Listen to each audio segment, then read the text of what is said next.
나눴습니다. 그래서 쭉 서울에서 나고 자란 그런 셈인데요. 아시겠지만 저는 개그맨으로 여러분들이 많이 이해를 하고 계실 겁니다. 그죠? 네. 친숙하지 않아요? 브라운관에서 그래도 몇 번 봤던 사람이라 아까도 우리 박바울 목사님께서 그 목양실에 이렇게 앉아있으니까 문 열고 탁 들어오시더니 저랑 눈이 딱 마주치니까 오! 그러시면서 고향 사람 만난 것처럼 사람 아는 사람인데 누구지? 하면서 잠시 후에 표인봉입니다 했더니 맞아 이러면서 인사를 나눴습니다. 그만큼 지나가는 분들도 저를 좀 따뜻하게 맞이해 주시는 대한민국에서 살고 있는데요. 그러다 어느 날 제가 갑자기 목사가 됐습니다. 무슨 이유가 있었겠지요. 그래서 오늘은 그 얘기를 좀 드리면서 함께 은혜를 좀 구해보면 어떨까 그런 생각이 듭니다.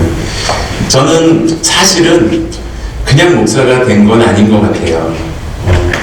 제가 목사가 된 거는 어릴 때부터 기도해 주시던 어머님, 권사님의 기도 때문에 목사가 됐다고 저는 자신합니다. 확신합니다. 어머님께서는 그 새벽 기도 다니시는 그런 권사님이셨는데 자식들을 위해서 기도를 많이 하시는 걸 봤습니다.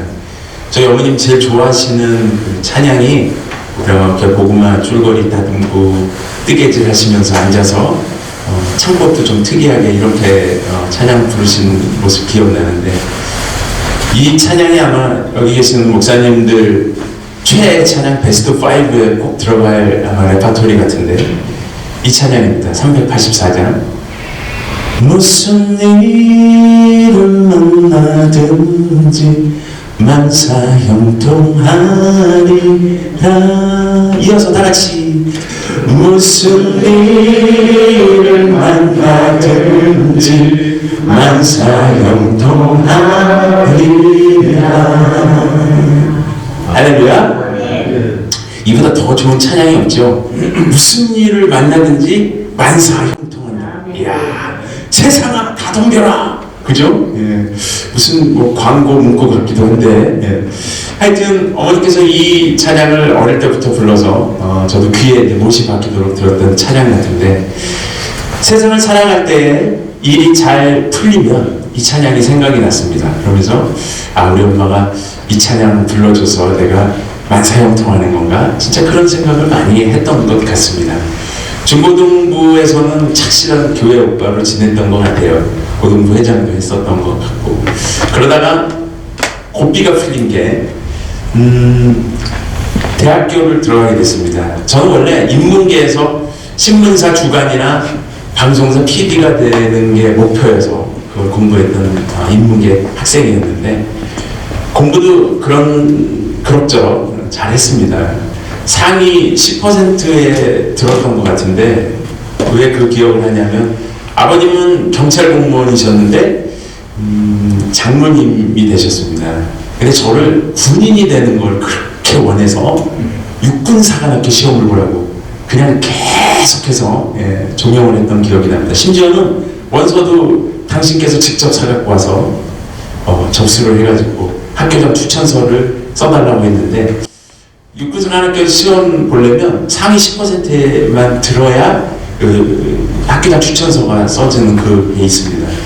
그래서 그 태릉에 있는 본고사장에 그때 제가 딱 보러 갔다가 아는 문제가 꽤 많이 나왔음에도 불구하고 백지를 내고 나와서 지금 비밀입니다. 저희 아버님한테는. 네. 아직 생전에 계신데. 네. 제가 굉장히 옛날 얘기를 하는 것 같죠. 제 나이가 몇 살일 것 같으세요? 생각보다는 좀 나이백입니다. 이렇게 비주얼보다는. 내년에 환갑잔치를 합니다, 제가. 지금 저랑 같이 늙어가시는 거죠? 네.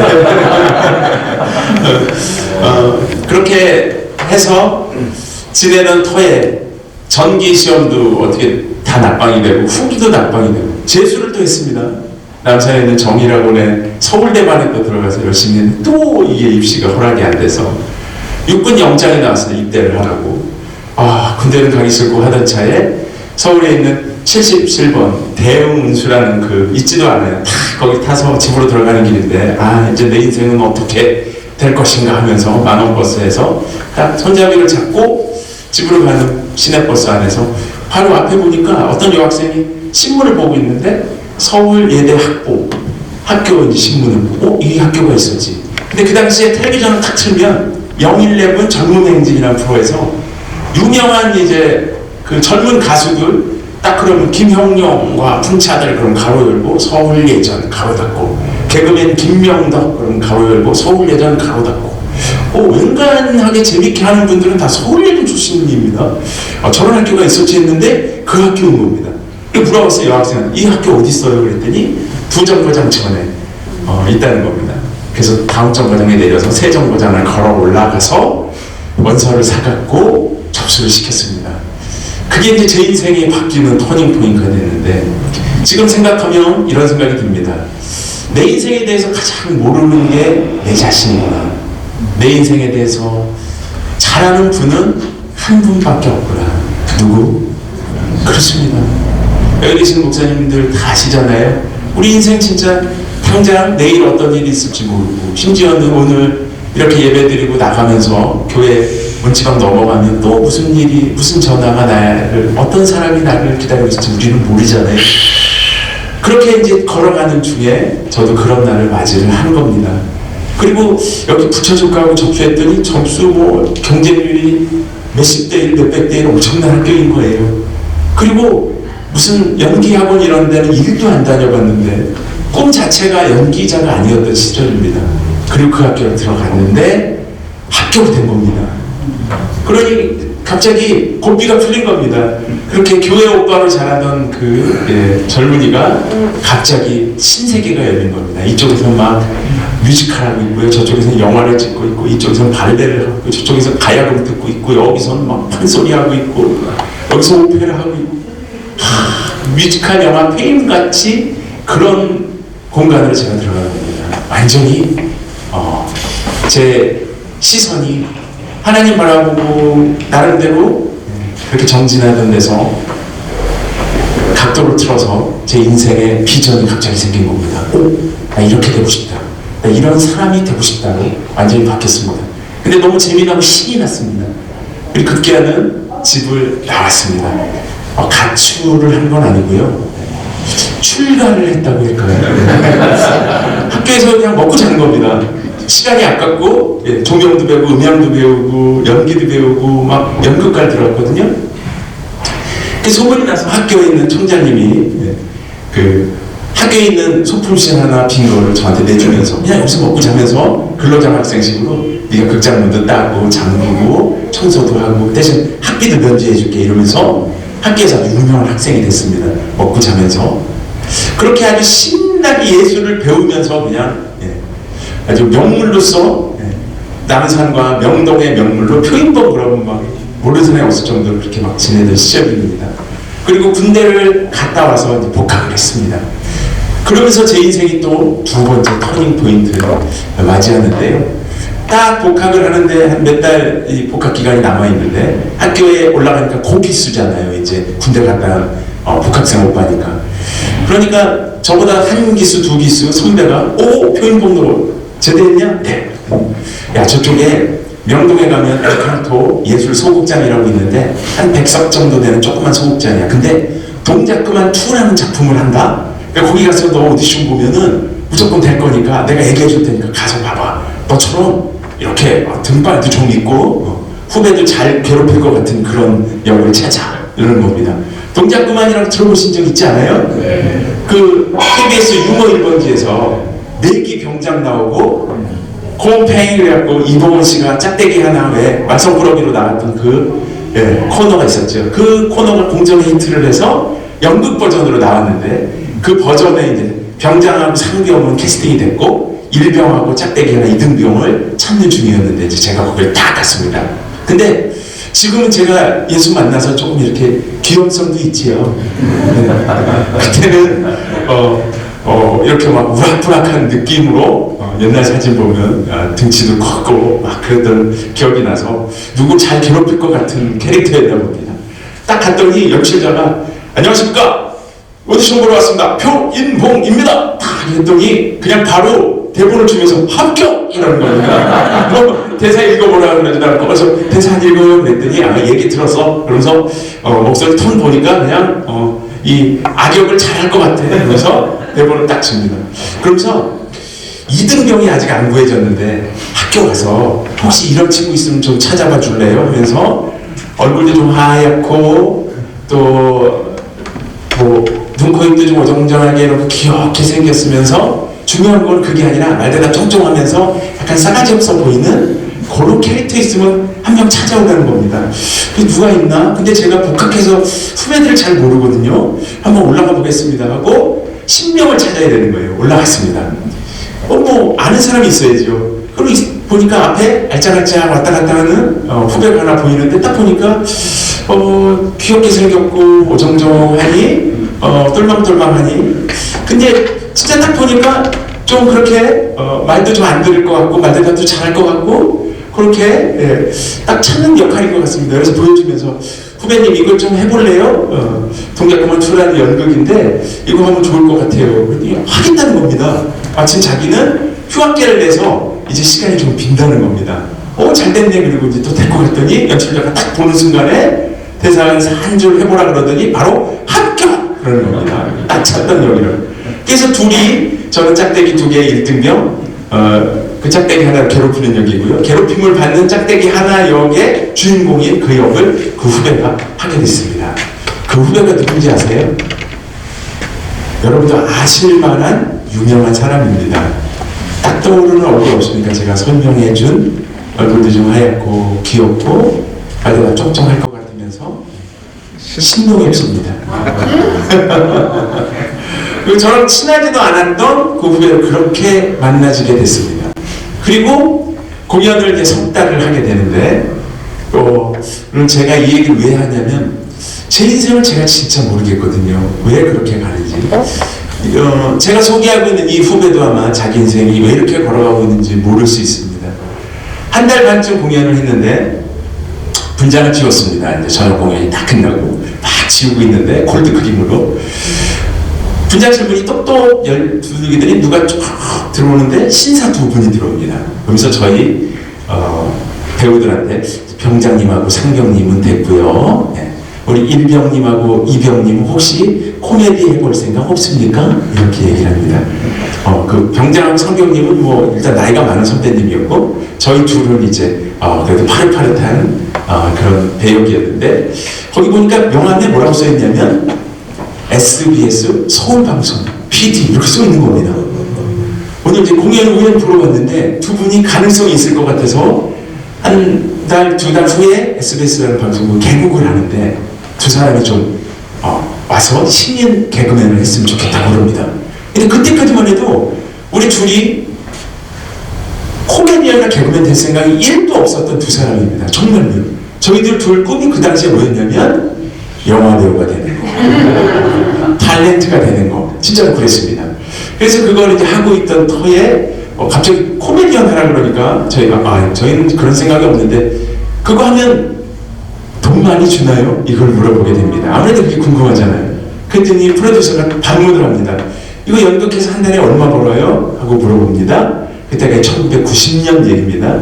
그래서 저희 어깨에 힘을 빡 주고 이거 한 달 공연은 50만 원 받습니다. 딱 얘기를 합니다. 사실은 40만 원 받았는데 기한 주물러 10만 원 올려서 얘기를 했습니다.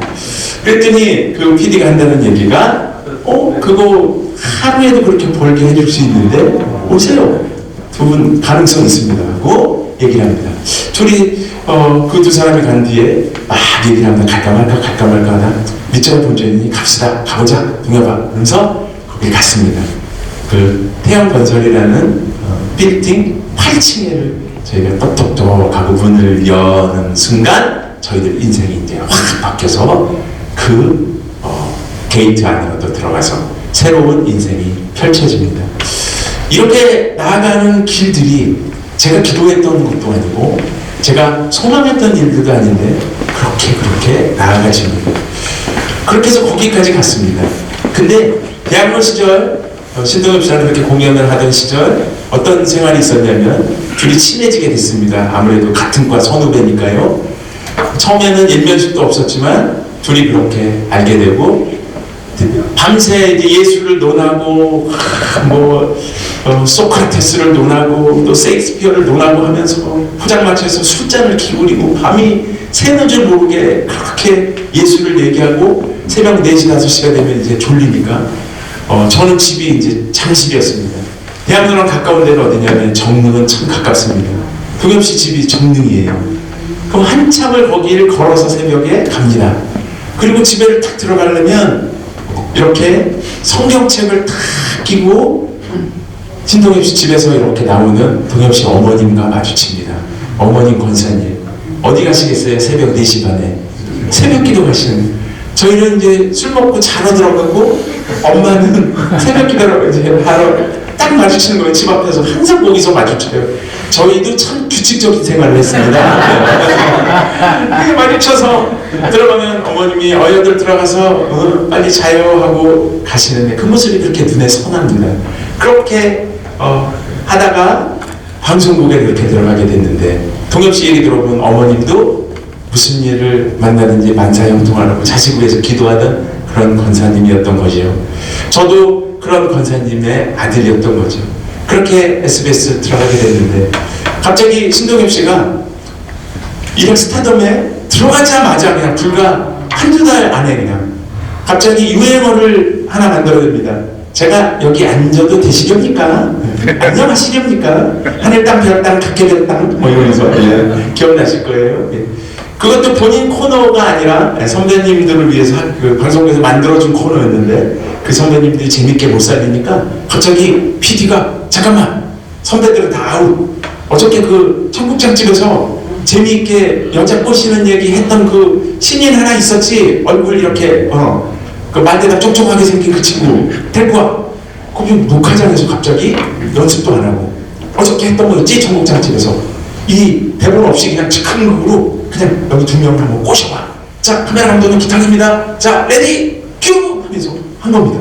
그랬더니 거기서 제가 여기 앉아도 되시렵니까? 안녕하시렵니까? 하면서 여자를 막 이렇게 처음 만나는 걸 열차 안에서 이렇게 꼬시는 연기를 했는데 그게 다 난리가 난 겁니다. 그러면서 갑자기 레인맨이라는 더스틴 호프만 영화를 패러디해서 이름도 즉석에서 붙여가지고 그게 이제 스타덤이 올라왔습니다. 저는 이제 1년 동안 문명을 하면서 나는 언제쯤 빛을 보나 그런 생각을 하고 있었습니다. 재밌으세요? 이제 인생 얘기를 하다 보니까 이제 이렇게 걸어가는 과정들을 얘기를 하게 됩니다. 그런데 어느 날 이제 공개 코미디 열려라 웃음천국이라는 프로그램이 생기는데 거기에 홍록기 씨, 김경식 씨, 이동우 씨 이런 분들이 계속 제 뒤를 이어서 그 방송국에 들어옵니다. 누가 오라 그런 것도 아닌데 학교 축제 때 했던 로보캅 이런 걸 했어요. 제가 대본을 쓰고 그게 어떤 거였냐면 뮤지컬 가스펠이라는 대목 중에 선한 사마리안 강도라는 얘기 아시죠? 예. 그 강도를 그냥 로보캅으로 만든 겁니다. 그래서 사마리안이 이렇게 지나가면 그래서 bombe나 뭐 이렇게 해서 사마리안한테 그 강도가 그렇게 뺏는 거를 만들었더니 그게 뭐 히트가 났습니다. 학교 안에서는. 그걸 방송국에도 이제 발표를 했더니 방송국도 난리가 난 겁니다. 그래서 이거 재밌다. 그래서 니네 MC 시켜줄 테니까 해. 하면서 저희들 갑자기 MC를 투입되면서 아카펠라도 부르고 마임도 하고 하면서 갑자기 4주 만에 방송을 냈더니 스타가 됩니다. 길거리 지나가니까 진짜 이렇게 지나가는 사람마다 저랑 눈이 마주치면 잉치기 그 지금 히트가 났구나. 그랬더니 방송국 안에서는 이상한 기류가 흐릅니다. 뭐냐면 저희들보다 인기가 좀 덜한 것 같은 선배님들이 저희를 어떻게 하겠어요? 좀 질투하시겠죠. 저희랑 마주치면 괜히 인사 안 했다고 엎드려 뻗쳐! 그럼 저희 막 도망다니면서 연습하다가 또 마주치면 엎드려 뻗쳐! 왜 인사 안 해? 인사를 계속 달고 사는데도 그런데 딱 부르더니 똑바로 서! 그러더니 야 젊은 사람들이 니네 알아본다고 뜬 게 아니야. 영등포 시장 가서 이 영등포가 여의도하고 붙어 있잖아요. 그 광주리에 고사리 나물 파는 그 할머니가 니네 알아봐야 니네 뜬 거야. 따라와. 니네 할머니가 못 알아보고 오늘 아주 기합 제대로 받아야 돼. 저희 끌고 갔습니다.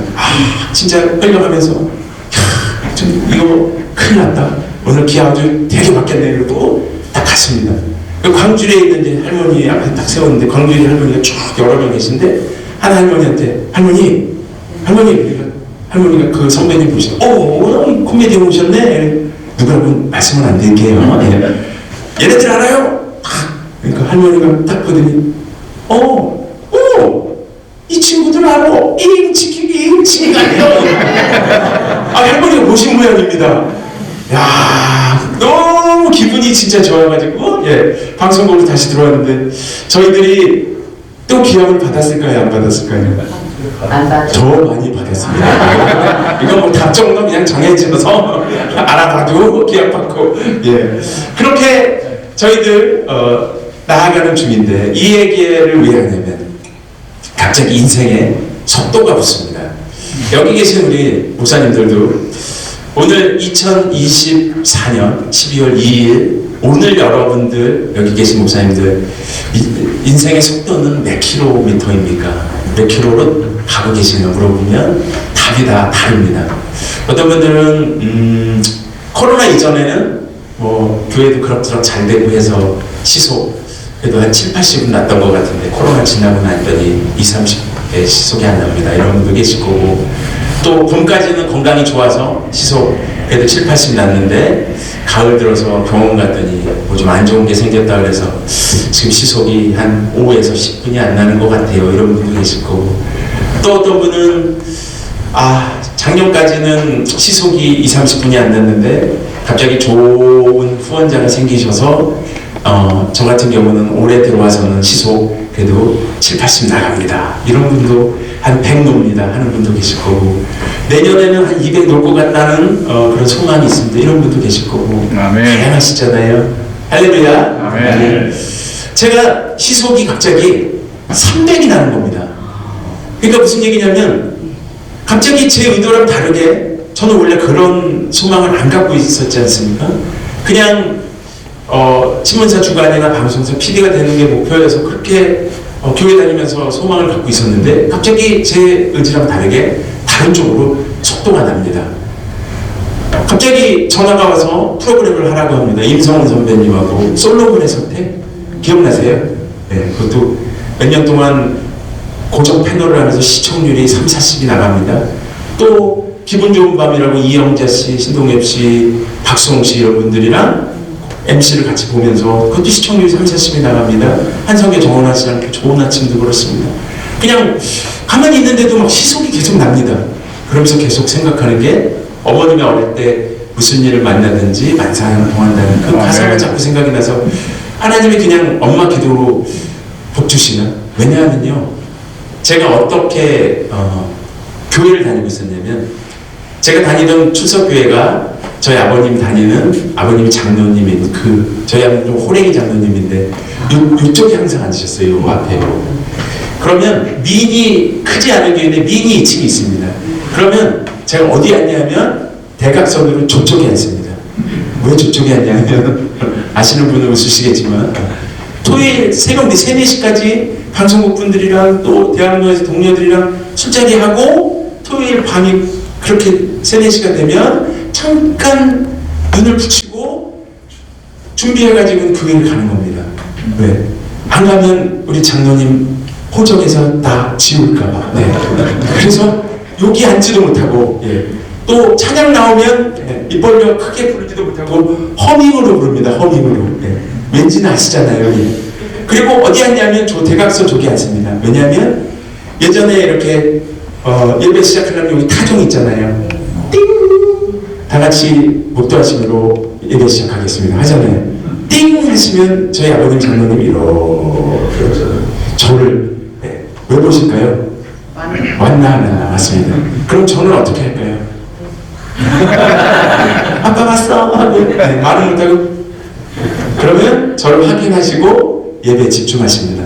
저는 이제 언제 몇 배냐 하면 마지막에 담임 목사님이 이제는 우리 주 하면서 축도하시면 모두가 눈을 감는데 누구까지 눈 감냐면 입구에 있는 안내 요원들도 축복 기도니까 다 눈 감습니다. 그때 싹 빠져서 유유히 이제 그거를 무려 12년 동안 그 생활을 했습니다. 그 시간 동안 제 신앙은 완전히 바닥이었겠지요. 왜냐하면 하나님이 계신지 안 계신지가 하나도 궁금하지가 않았습니다. 그냥 기도는 했습니다. 제가 정해놓은 기도 제목에 응답해 주시는지 안 해주시는지 그게 너무 궁금한 거지. 하나님이 계시다는 것과 하나님을 찾는 이에게 상 주시는 이심을 믿어야 할지라는 히브리서의 믿음의 내용 따위는 관심이 없었던 것 같습니다. 그렇게 제 인생의 속도는 붙어서 달려가고 있는 겁니다. 시속 300km요. 그러니까 그렇게 달려가는 시속에 제가 타고 있습니다. 아마 여기 계신 목사님들도 자기 인생의 여러 가지 속도들이 지금 떠오르실 겁니다. 급기야는 한 통의 전화를 받게 되죠.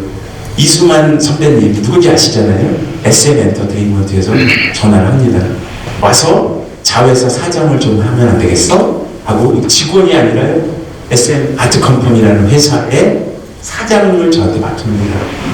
그리고 신인들을 개발하고 뮤지컬 총괄을 맡습니다. 모르셨죠? 금요일 아침 비행기를 타고 금요일날 탑니다. 일부러. 그러면 시차 때문에 내려도 같은 날 금요일 뉴욕에 딱 떨어집니다. 그럼 미리 준비된 뮤지컬 한 편을 봅니다. 보면서 이 출연이 적게 나오는지 인원이 적은지 세트도 단촐하고 음악도 아름답고 코미디 요소가 있는지 관객들은 재밌게 보는지를 살펴서 이거 흥행이 될 것 같다. 그러면 그냥 10시, 밤 10시 반에 공연 끝나고 커튼콜이 탁 끝나자마자 그냥 박차고 나가서 그 브로드웨이 하시는 그 제작사의 담당자를 만나러 갑니다. 그 밤에 기다리고 있습니다. 왜 뛰어가냐면 거기 객석에 저랑 경쟁사의 다른 회사 프로듀서들도 와 있는 겁니다. 이거 되겠다 싶으면 얼른 가서 먼저 그 대본을 달라고 잡아야 자기 거가 되는 겁니다.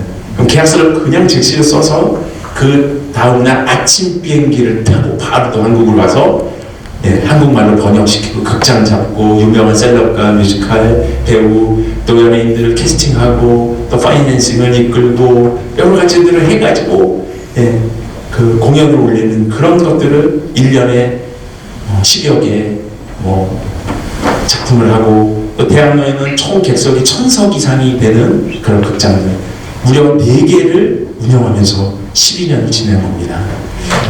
그럼 인생의 속도가 300km 정도 나는 KTX 타고 있는 겁니다. 근데 이제부터가 진짜입니다. 이제 이 얘기를 왜 드렸냐면 이걸 자랑하려고 하는 게 아니라 타고 가니까요. 저는 KTX 타고 오늘도 7시 18분 열차를 타고 9시 3분에 내렸습니다. 시속 300km로 확 달립니다. 행신역부터 타는데 어느 날 예전 얘기죠. 그렇게 달리던 KTX 열차를 하나님께서 보여주시면서 이런 묵상을 주십니다. 옆에 보면 큰 통유리가 있잖아요. 이렇게 앉아서 가면 옆에를 탁 시선을 두고 내 시선이 머무는 곳을 탁 보면 뭐가 있냐면 아파트가 있고 산이 있고 고압 송전탑이 있고 들이 있고 여러 가지들이 잘 보입니다. 무슨 얘기냐면 시속 300km로 나는 움직이고 있는데 내가 목표로 하는 시선이 머무는 거기에 그 지점에 있는 것들은 너무 잘 보입니다. 시속 300. 비행기를 타면 김포공항으로 내려올 때 부천상공을 지나고 강서구를 이렇게 지나면 밑을 이렇게 내려다보면 참으로 시속 1000km로 달리고 있는데 집, 조그만 자동차들 또 사람까지도 잘 보입니다. 시속 1000km로 달리고 있는데도요. 무슨 얘기냐면 내가 이 현세에 한평생을 살면서 내가 갖고 싶은 거, 이루고 싶은 것들, 내 인생의 비전들은 시속 300km로 달리는 인생에서도 너무나 또렷하게 잘 보이더라고요. 아멘. 근데 뭐가 안 보이냐면요.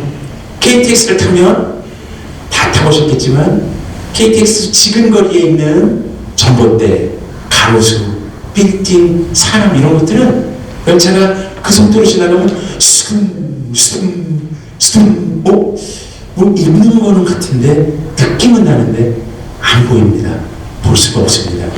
그런데 익산역으로 이 열차가 와서 서기 위해서는 속도를 줄일 수밖에 없습니다. 그죠?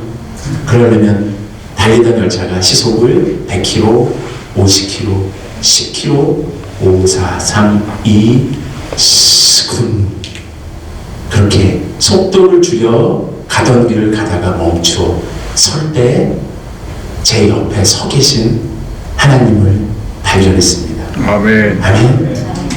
지금 아멘하신 우리 신앙의 선배님들은 아마 저랑 같은 마음을 가진 적이 있었기 때문에 그런 화답을 해주셨으려고 믿는데요. 바로 속도를 내면서 그렇게 갈 때는 하나님이 계신 게 궁금하지도 않을 뿐더러 하나님 계신 걸 알지 못했습니다. 그런데 어느 날인지 어느 시즌이 딱 도래를 했습니다. 그랬더니 10여 개의 그 프로젝트들이 너무나 신기하게 이게 프로젝트가 아예 없어졌으면 이게 좋겠어요. 그러면 이제 없으니까 뭐 여러 개를 하니까 이거는 이제 걷어내고 새 거 해. 새 걸로 하자. 오케이. 이렇게 가면 되는데 이게 이제 에스코를 된다는 게 뭐냐면 기다려야 됩니다. 코로나 때도 뭐 여행사 하시는 분들 뭐 그런 기획업 하시는 분들은 직원이 3-4명 있으면 직원들을 다 이제 그만 안녕이 아니라 잠깐만 이게 코로나가 끝날 거잖아 그치? 그러니까 월급을 한 30이나 50%만 받고 재택근무하면 조금만 기다릴 수 있지? 그게 3년을 간 겁니다. 그죠? 예. 그런 분들이 많이 있어요. 그런 식으로 이게 프로젝트들이 작품들이 이제 한없이 기다려야 되는 그런 상황들이 계속 맞이하는데 다 이유들은 다릅니다. 코로나 시절 얘기가 아니에요. 2010년 전 얘기입니다. 그러면서 이게 하는 프로젝트들이 하나씩 기다려야 되는 시간이 도래합니다. 방송도 그렇고요. 그렇게 하는 수많은 일들이 그렇게 저를 기다리게 됩니다. 근데 저는 제 마음속에 슬픔이 그렇게 켜켜이 쌓여 있는지 우울이 그렇게 켜켜이 쌓여 있는지 몰랐어요. 그냥 바쁘니까 그렇게 왔다 갔다 한 겁니다. 그런데 주부들은 그런 적이 있다고 들었습니다. 이렇게 설거지 같은 거 하다가 갑자기 눈물이 와락 쏟아지는 자기도 모르게 그렇게 팍 떨어지는 경우가 있다고 하더라고요. 전 그래 본 적이 없었는데 집에서 아파트에 사는데요. 그 전실을 들어가면서 신발장 앞에서 이제 구두를 벗으려고 이렇게 수그리는데 눈물이 다 모르게 폭포처럼 와락 떨어집니다. 줄줄줄줄. 뭐지 이거? 이거 뭐지? 이 감정 뭐지? 근데 이게 안 멈추는 거예요. 이게 너무 슬픔이 너무 어마어마하니까 이게 갑자기 제가 감당이 안 되는 겁니다. 그러면서 들어가려니까 식구들이 있겠지. 그리고 나가려니까 아파트 사니까 주민들이 보면 어떡하지? 이러면서 신발장 앞에서 오도 가도 못하고 근 1시간 넘게 서 있으면서 울고 있는 저를 발견합니다. 어떡하지? 그리고 계속 눈물을 흘리면서 서 있습니다. 그런데 그날 바로 그 순간에 저를 위해서 기도해주는 음성을 듣게 됩니다. 누구의 음성이었을까요? 이제 믿음의 분량에 따라 답이 다 다르게 나오겠죠. 어떤 분은 하나님의 음성, 어떤 분은 어머님의 음성, 어떤 분은 하나님의 음성이었으면 참 좋았을 뻔했는데요. 하나님이 일보아 눈물을 거두어라. 하나님 목소리 같네요. 이렇게 다 들렸으면 진짜 좋았을 텐데 하나님의 음성은 아니었고요. 안방에서 제가 와서 서 있는 줄 모르고 저를 위해서 기도하는 아내의 음성을 듣게 됩니다. 저 사람이 나를 위해서 기도를 저렇게 평소에 하고 있었구나를 그날 알게 됐습니다. 근데 아내의 음성만 들은 게 아니라 더 마음이 찢어지는 게 문간방이잖아요. 그 신발장에서 가까운 방에 있는 제 딸의 기도를 듣는데 딸이 지금 대학교 졸업반이 됐어요. 옛날에 그 연예가족에 태어났다고 뭐 이렇게 막 나오던 애가 그죠? 붕어빵 나오던 애가 걔가 그 조그만 때 얘기예요. 지들 엄마가 시켰는지 기도를 하는 소리를 듣게 됩니다. 잊지도 않아요. 이렇게 기도를 하는 소리예요. 하나님, 우리 아빠가 요새 웃지를 않아요. 웃게 좀 해주세요. 그러니까 몇 달째 제가 그렇게 이렇게 웃지 않고 웃음을 잘 웃는 편인데 하니까 딸에도 그게 마음에 걸렸는지 기도하라 그러니까 그 기도를 합니다.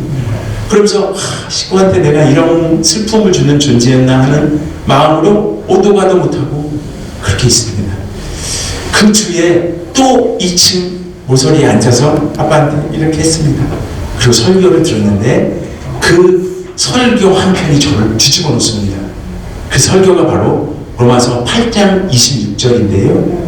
28절에 우리 목사님들도 너무 좋아하시는 그 본문이 있잖아요. 하나님을 사랑하는 자, 곧 그의 뜻대로 부르심을 입은 자들에게는 모든 것이 합력하여 선을 이룹니다. 이것 때문에 너무들 좋아하시잖아요. 근데 거슬러 올라가서 8장 26절에 뭐가 있냐면요, 이 구절이 있습니다. 저는 하나님이 어릴 때부터 어떤 분인 걸 생각했냐면 전지전능하시고 지존하시고 광대하시고 거룩하시고 천주님, 하늘의 주인이시고 모든 것의 주제시고, 그죠? 그러니까 하나님은 정말 멀리 계시고 정말 우리가 범접할 수 없는 신이셔서 창조 주시고 구원 주시고, 그러니까 그분한테 우리는 빌면서 기도하고 우리는 치성을 드려서 그분을 감동시켜야 하고, 그런 하나님으로 생각했던 거거든요. 그러니까 하나님이 계신지 안 계신지 그게 궁금한 게 아니라 어떻게든 내가 기도 열심히 해야 되겠다, 그 생각 외에는 하나님에 대해서 별 관심이 없었던 것 같아요. 그런데 그날 설교를 듣는데 하나님이 어떤 분인지 알게 된 거예요. 그 본문을 함께 좀 은혜를 나눴으면 좋겠습니다. 로마서 8장 26절인데요. 여기 시간 속에서 일하시는 하나님이라는 PPT가 하나 있을 겁니다. 1번 그 자료 중에 그 첫 페이지 열어주시면, 맞습니다. 거기 열어주시면, 네, 준비를 해왔으니까요.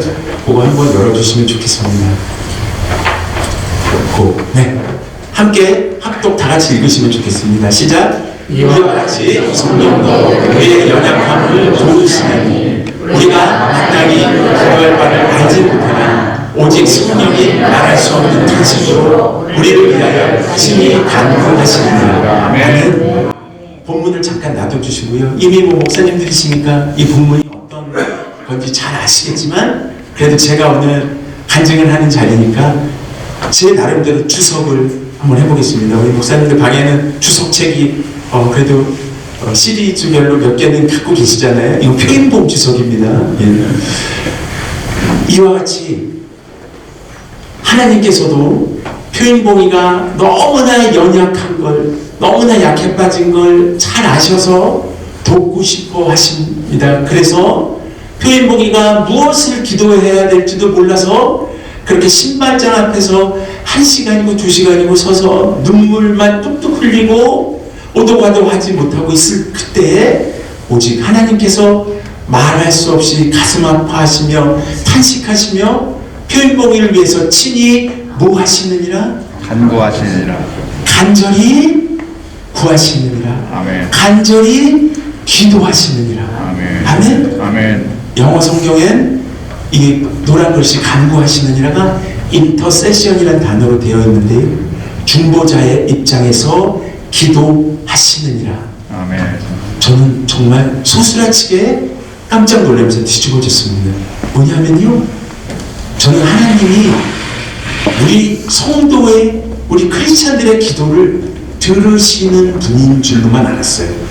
그런데 반대로 하나님께서는 여기 계신 목사님들 한 분 한 분, 또 저를 위해서 이 시간도 기도하고 계시는 줄을 믿습니다. 아멘.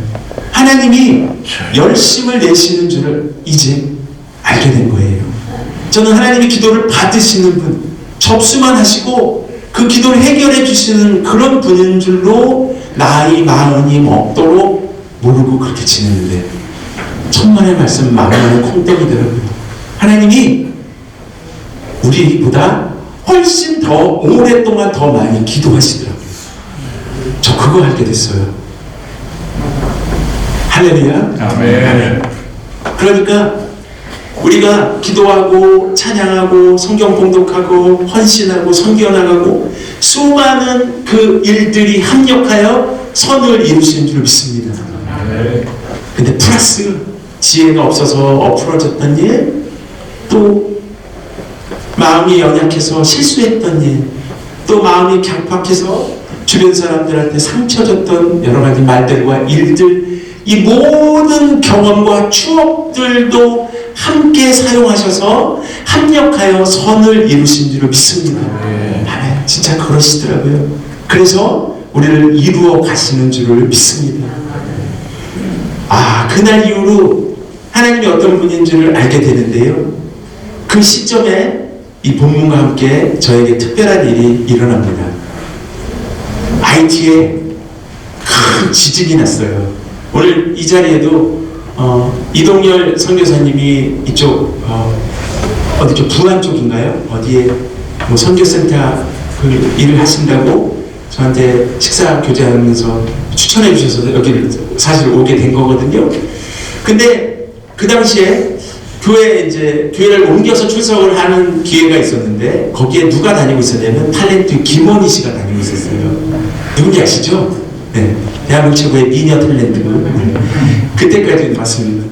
아주 신실한 자매님인데 그 집사님이 일면식도 저랑 없는 사이인데 그 교회를 같이 다니게 된 거죠. 근데 제가 그렇게 왔다 갔다 하면서도 다니다 보니까 제가 참 어떻게 보면 긍휼하게 느껴졌나 봐요. 저보고 제자 훈련을 좀 받으면 어떻겠냐고 친하지도 않은데 권합니다.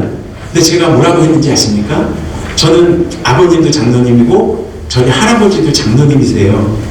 그러니까 이제 나름대로 뭐라고 답변을 하냐면 자매님 저한테 그렇게 권하시는 건 좋은데 제가 성경을 읽어도 한 페이지는 더 읽었네요.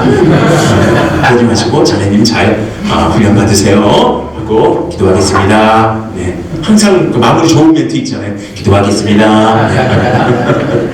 근데 그 제자 훈련을 가장 먼저 받은 게 누구냐면 제 아내입니다.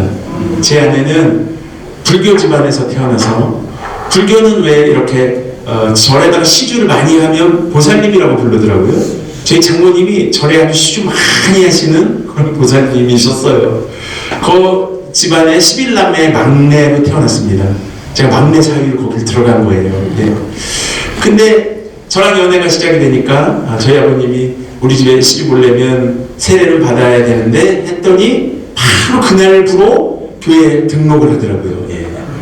둘 중에 제가 더 사랑한 걸까요? 그녀가 더 사랑을 한 걸까요? 예. 제가 보기에는 바로 등록한 걸로 봐서는 그래서 세례 받고 집사가 되고 믿음 생활을 시작을 했는데 제가 믿음이 흔들리는 시절이 왔을 때 저를 믿음의 길로 인도한 게 그렇게 2명의 여자가 있습니다. 3명의 여자가 있는데 첫 번째는 제 아내, 두 번째는 김원희 집사님 제자 훈련 받으라고 그렇게 권했던, 세 번째는 어머님은 아니고요. 어머님은 뭐 이미 이성미 권사님, 네. 저를 또 좋은 길로 인도해 주셔서 연예인 학창단의 총무가 되게 하시고 또 그렇게 선교팀의 또 팀장을 맡겨주셔서 했던 기억이 있습니다. 근데 갑자기 IT에 갔던 세브란스 또 삼성의료원 그 선교사님 또 의사들, 크리스찬 의사들이 거기 갔더니 문화팀이 필요한 거예요. 뭐냐면 그 나라에는 이제 컴퓨터도 없고 뭐 아무것도 없어요. 그러니까 막 큰 지진, 그러니까 100만 명 가까이가 땅속으로 들어갔다고 하니까 엄청 큰 지진이 난 거죠. 거기에 이제 가서 막 치료를 해주는데 거의 절단 환자가 많대요. 꿰매주는 환자. 그러니까 한국에 있는 크리스찬 의사 중에 외과 의사랑 성형외과 의사가 그렇게 많이 간 거예요. 이 바느질을 잘 하시니까. 예. 그러니까 이제 거기를 막 가서 막 하는데 거기가 나무가 없는 나라예요. 떼약볕에서 막 하다 보니까 막 소요 사태가 나고 난리가 났대요. 근데 이제 인턴 몇 명이 간단한 이렇게 넘버발 이렇게 마술쇼를 해줬더니 뭐 너무 좋아하더래요. 그 즉시 와서 한국에서 이걸 할 적임자가 없느냐를 막 찾으러 다닌 거죠. 근데 김원희 씨한테까지 그게 청이 와서 결국 저한테까지 온 겁니다. 그리고 저보고 IT의 열을 뺏어 가자는 겁니다. 근데 저는 얘기하다시피 그 SM 엔터테인먼트를 왔다 갔다 해야 되는 입장이고 수많은 프로젝트들을 해야 되고 방송을 해야 되는데 저 이거 열흘 동안 빌 수 있는 방법 자체가 없어요 라고 얘기를 합니다.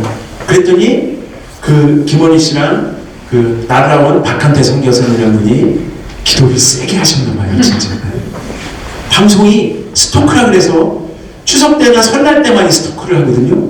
그때 갑자기 녹화를 미리 뜹니다.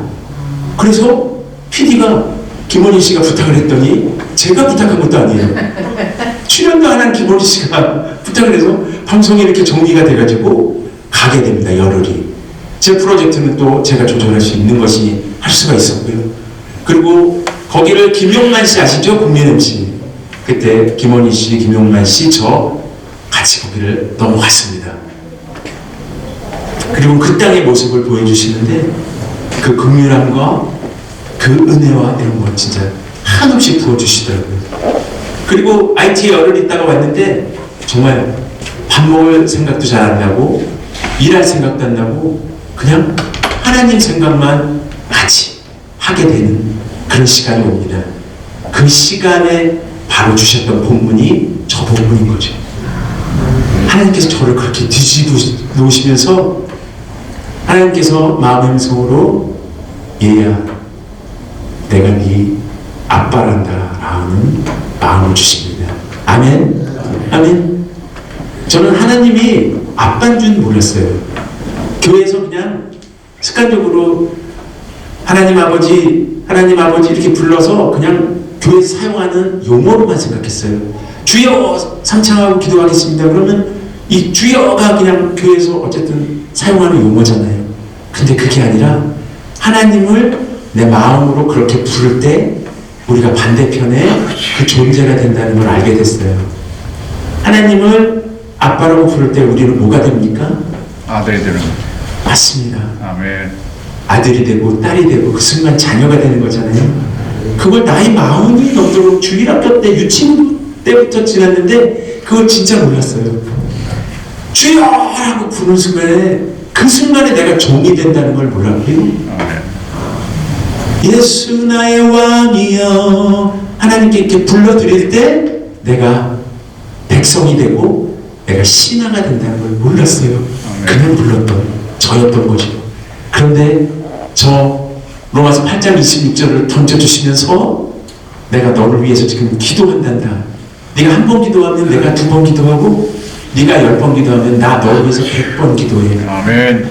그러니까 힘내 인봉하라는 말씀을 로마서 8장 26절로 주시더라고요. 아멘. 그리고 28절에 합력하여 선을 이루는 네가 그렇게 실수 많이 하고 살았는데 괜찮아.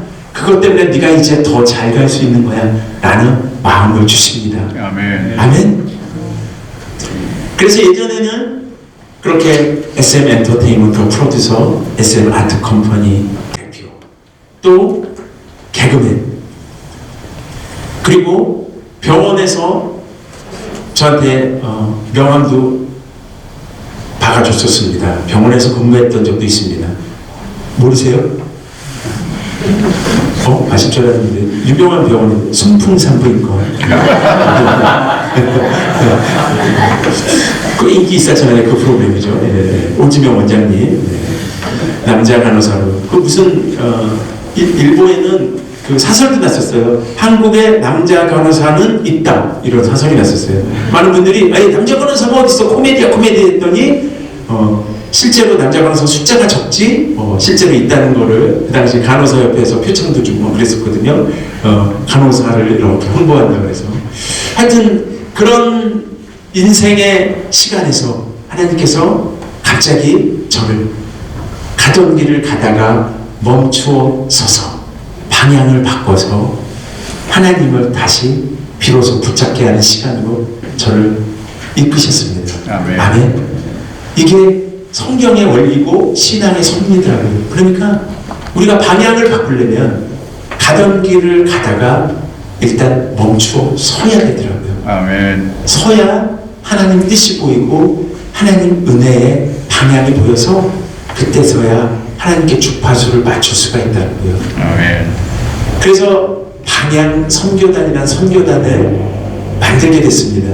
그 IT 갔다 온 그 의사들과 갔다 온 연예인들이 소담하게 그 선교단을 만들어서 지금은 거처가 없는 선교단이에요. 부평초처럼 떠돌면서 80명 정도가 단톡방에 모여서 어떤 프로젝트가 있으면 쉽게 얘기해서 서울역 뭐 노숙자 도우러 가자 그러면 도네이션 하자 그러면 우르르르 후원해서 10시일반 10,000원씩 80만원 되잖아요. 그죠?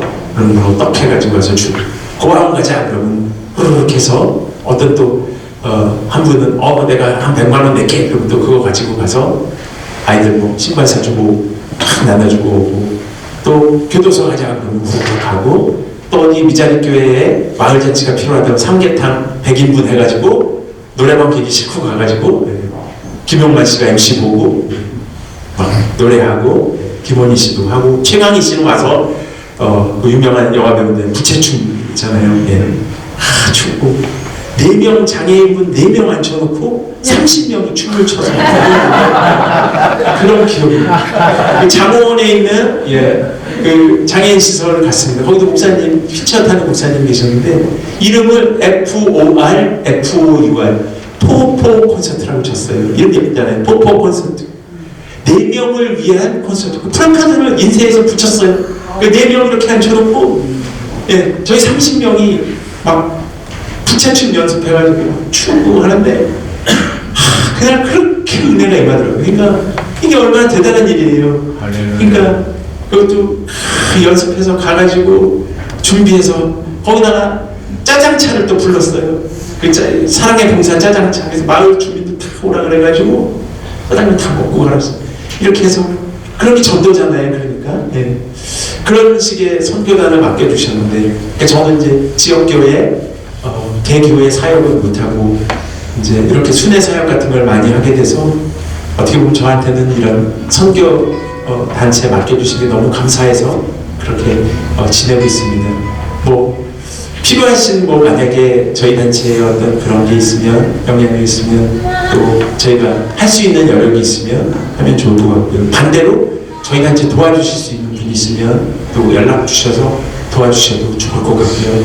하여튼 그렇게 해서 꿈이 있다면, 예전에는 300km로 달릴 때 보이던 그 고압 송전탑, 아파트, 산 이런 게 이제 대한민국에서 최고의 기획사의 사장이 되리라 막 그러고, 이제는 그런 게 아니고 지금은 이제 다른 명함을 갖고 있어요. 예전에 SM 엔터테인먼트 프로듀서, SM 아트 컴퍼니 사장을 이렇게 줬는데 지금은 IB 엔터테인먼트 사장인데요. 거기서는 똑같이 뮤지컬 제작을 합니다. 그런데 대표작이 마마 누이입니다. 마테, 마가, 누가, 유한. 앞글자를 따서 뮤지컬 마마예요. 그래서 공간복음서에 있는 예수님의 산상수훈에서 해주셨던 얘기들, 뭐 씨앗의 비유, 뭐 사마리아의 강도, 과부와 재판관, 뭐 이런 여러 가지 비유들이 쉽게 해서 개그 콘서트 같은 형식으로 만들어져서 뮤지컬로 올라갑니다. 이 캐리그마 정수는 하나도 훼손되지 않은 대성 감수를 받아서 그리고 유명한 CCM들을 입혀가지고 했더니 이 넌 크리스천들도 보고 너무 좋아하고요. 이 청소년들 젊은이들도 설교 듣기 싫어하는데 이건 뭐 찾아다니면서 봅니다. 특히 넌 크리스천들이 2-3번 보고서 끝나고 나서 이제 밥 먹으면서 재밌게 봤어 그랬더니 무슨 장면 생각나? 그랬더니 그 씨앗 재밌던데 그 씨앗이 하나는 뭐 길가에 떨어지고 그치? 그 뭐 참새가 쪼아 먹어서 안 되고 하나는 뭐 돌짝밭이 뿌리 못 내린다는 거고 하나는 가시가 자라는데 가시가 죽인다는 거고 하나는 좋은 땅은 100배 열매를 맺는다는 그런 얘기 아니야? 깜짝 놀랐어요. 이게 설교를 해줘도 이게 끝나고 나면 못 알아듣는데 딱 보여주니까 넌 크리스찬이 그래서 그 씨앗을 뭐를 의미한다고? 하나님 말씀이라며 이러고 딱 이게 놀래가지고 야 이걸 해야 되겠구나. 문화라는 게 이런 중요성이 있구나 해서 보람을 느끼면서 그 작업을 하고 있고요. 또 한국장애인문화예술진흥원이라고 수많은 장애인 단체들을 지원하는 그런 사역도 하고 있습니다. 그리고 제 평생에 은혜 주셔서 강서대학교 서울종합예술학교 교수를 하고 있습니다.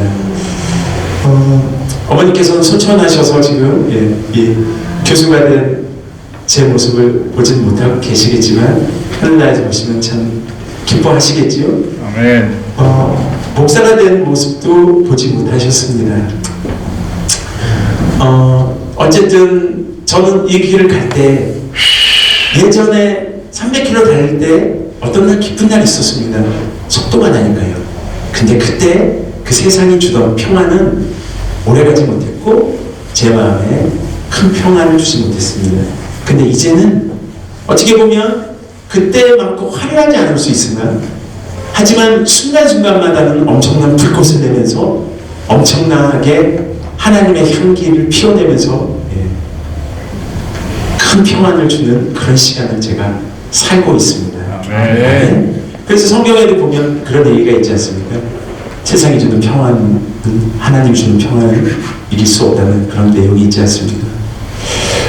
본문 하나를 더 은혜를 나누고 마무리하면 좋겠습니다. 뭐 노래도 오늘 좀 부르고 싶고 여러 가지가 있었는데요. 여기 뭐 와서 많은 가수 선배님들도 부르셨다고 해서 번데기 앞에서 주름 잡는 것 같아서 그냥 말씀만 좀 나눠도 좋을 것 같다는 생각이 들고요. 예? 노래도 할까요? 알겠습니다. 12시에는 제가 딱 마치도록 하겠습니다. 창세기 22장 2절을 함께 은혜를 나눴으면 좋겠습니다. 함께 합독하면 좋겠습니다. 여호와께서 이르시되 내 아들 내 사랑하는 독자 이삭을 데리고 모리아 땅으로 가서 내가 내게 일러준 한 산 거기서 아니 한번 보세요. 뭐냐면 이거는 이제 요 마이크를 설명을 드릴게요.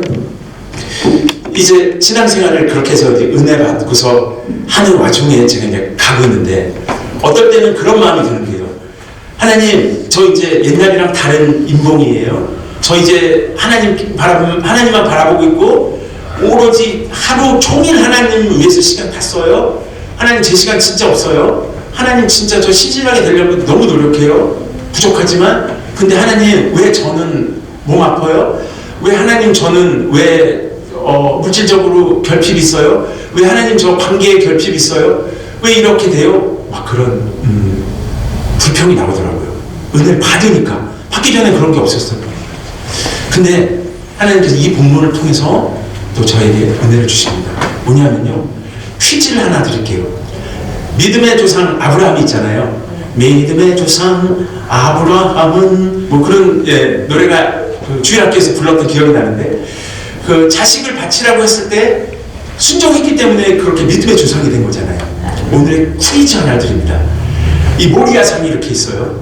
모리아산에 제단이 있습니다. 제단이 어디에 있는지 저 성경에 보면 나와 있지 않습니다. 하지만 모리아산으로 가서 번제를 드리라고 했으니까 산에 있는 것만큼 너무 확실합니다. 그죠?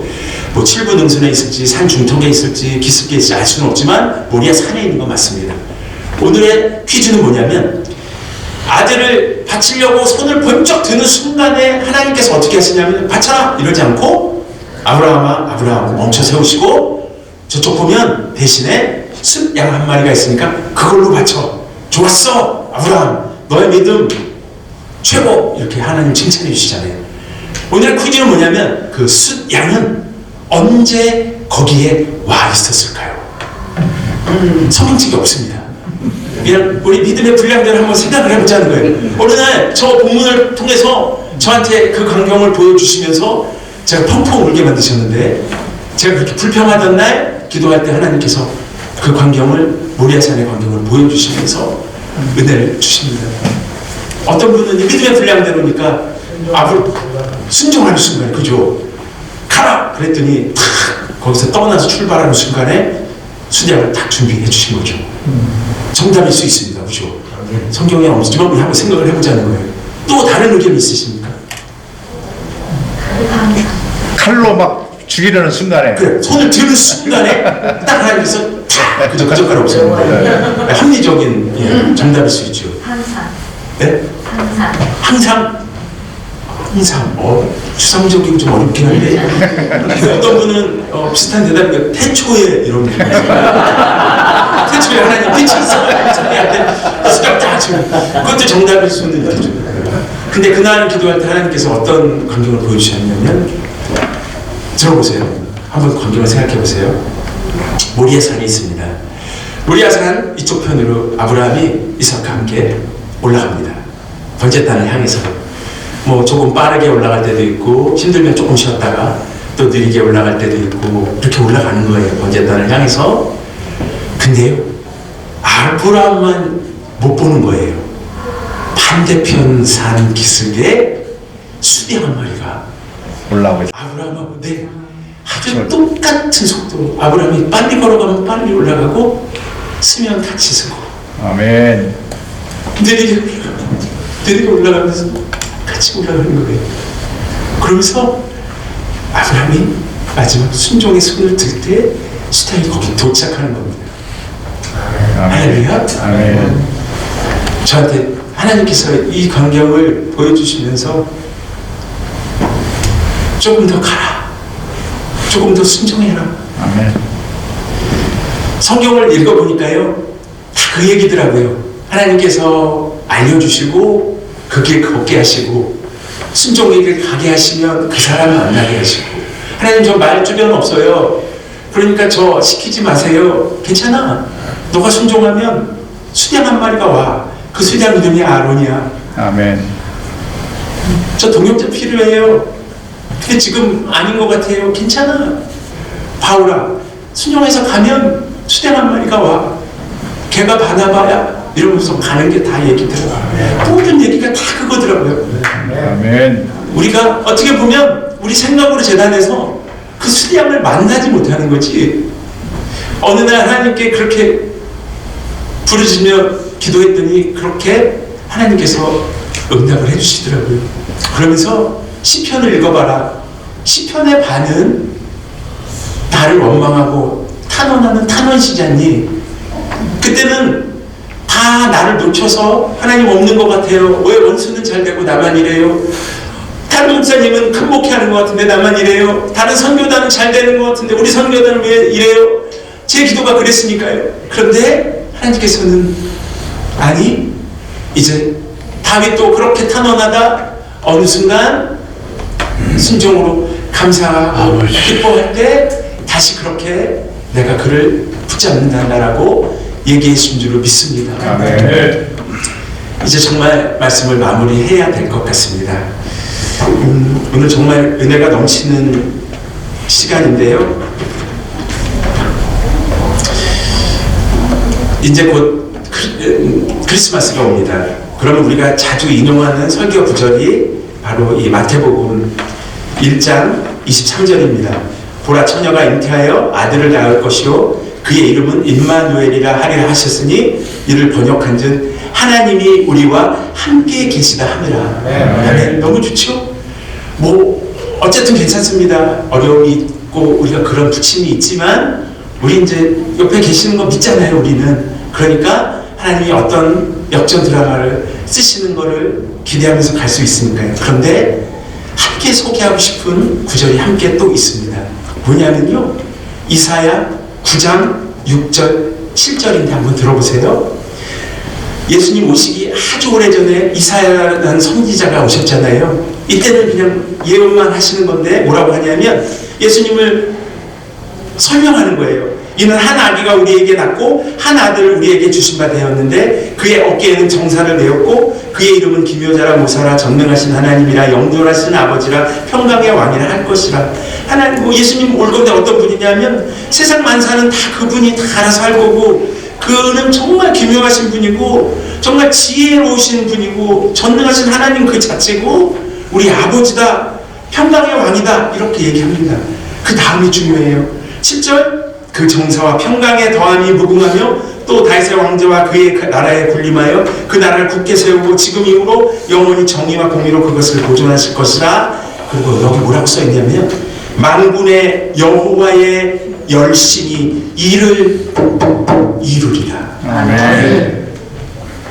우리가 열심히 해서 못되는 게 아니라 우리 구원 받은 것도, 우리가 사역하는 것도, 목회하는 것도 여호와의 열심히 아멘. 우리를 이끌어 가신 줄 믿습니다. 아멘. 예수님이 왜 탄생하셨냐면 하나님께서 열심 내셔서 그분을 보내주신 줄 믿습니다. 아멘. 이 신앙이 회복이 되니까 너무 기쁘고 제가 그래서 어느덧 목사가 된 것 같아요. 아멘. 그래서 정말 잘한 일은, 목사가 된 일이 정말 잘했고 이걸 하나님을 증거하는 일을 죽는 날까지 해야 되겠다, 이런 생각을 하고요. 아멘. 아멘. 정말 주일학교 같은 마음이 오늘 정말 듭니다. 제 표정이 약간 그렇게 보이시지 않으세요? 아멘. 정말 마지막 말은 이걸 하고 싶습니다. 제 신앙은 예전에는 하나님 저 좀 구원해 주세요, 저 좀 축복해 주세요, 형통하게 해주세요 라고 제가 손을 내밀면 하나님께서 제 손을 이렇게 그 다음에 잡아주신 건 줄 알았어요. 근데 이게 아니더라고요. 이게 아니고 하나님은 항상 우리 모두에게 이렇게 손을 내밀고 구원해주고 싶어 하시고 축복해주고 싶어 하시고 내밀고 있는데, 우리가 그거를 이제 가던 길을 가다가 멈추어 서서 이게 이렇게 포개지면 하나님이 먼저 손을 잡는 게 아니고 우리 손목을 잡으시더라고요. 아멘. 이 손목을 잡는 게 뭐냐면요, 이사야 9장 7절 하나님의 열심입니다. 아멘. 그러면 우리도 하나님이 계신 게 느껴져서 하나님의 손목을 이렇게 잡는 겁니다. 근데 목사인 저도 어느 날 건강의 결핍, 재정의 결핍, 관계가 깨진 관계의 결핍 때문에 이걸 놓칩니다. 하나님 안 계신 것 같아, 하나님 계시다면 이럴 수 없잖아 하고 삐집니다. 섭섭해합니다. 그러다가 다시 회복이 되면 하나님을 잡습니다. 그러다가 또 시험에 들거나 고난이 오면 이걸 또 놓칩니다. 근데 괜찮습니다. 이렇게 저희가 잡았다 놨다 해도 한 번 잡힌, 한 번 잡은 이 손목을 하나님이 우리 호흡이 다해서 소침할 때까지 절대 놓지 않는 줄을 믿습니다. 아멘. 이게 우리 신앙의 정수 아닙니까? 아멘. 그리고 또 신앙이 회복되면 다시 잡고, 또 우리가 연약해서 또 놓치고. 그런데 우리도요, 아시겠지만 목사님들 몇 번 이렇게 잡았다 놓치면 우리도 이제 안 놓습니다. 아멘? 아멘. 우리도 어떤 체질이 생기잖아요. 그런 나름대로 하나님께서 실력을 주시잖아요. 이 하나님의 열심을 오늘 여러분들과 함께 우리 목사님들과 나누고 싶었습니다. 아멘. 그래서 이렇게 손목 다 붙잡히신 분들이잖아요. 저도 붙잡힌 사람이에요. 예. 그러니 하나님 손목 굳건히 붙잡고 하나님이 주시는 그 형통, 무슨 일을 만나는지 만사 형통하는 그 형통을 누리시면서 함께 신앙생활 잘하는 저와 여러분이 되기를 소망하면서 이 시간 마치도록 하겠습니다.